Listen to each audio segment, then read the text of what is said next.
Hi, this is Terry White and this is video 13b, which is part 2 of the Managing IT Like a Business function that IT has to undertake. We've already talked in part 1 about IT finance and IT supply chain. Now I want to talk about IT human resources and IT marketing. IT staffing is not a static thing. The number of staff you use changes depending on the demand for your services. So staffing is complex, and it requires you to have a base level of staff and a number of staff who can come in when the demand is high and when it isn't. And that requires IT to match its staffing levels to the demands that business is placing on it. IT skills throughout the world are in short supply.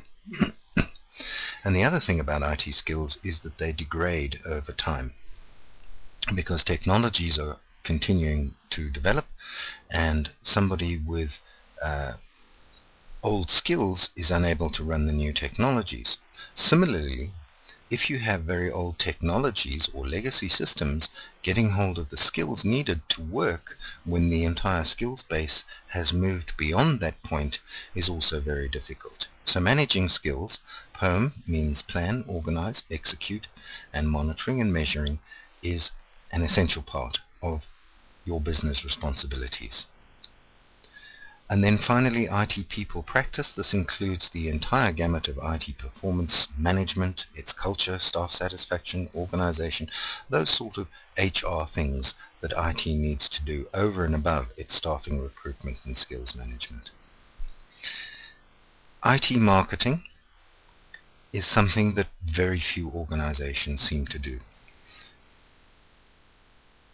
And this is the reason why they're perceived the way they are. I have had a number of CIOs say to me they understand that they don't communicate or sell themselves very well.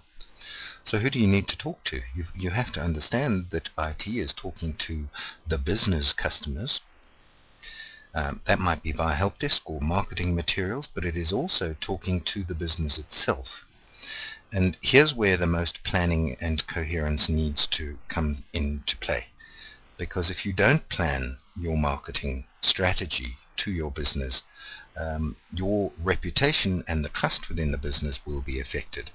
And then finally, you need to communicate to IT staff. And one of the nice things about communicating to IT staff is that they understand technologies, they understand acronyms and jargon, so you can talk like an IT person.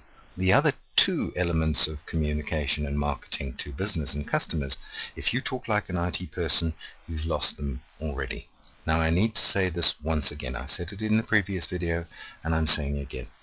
If IT cannot demonstrate its competence to manage itself, it cannot be trusted.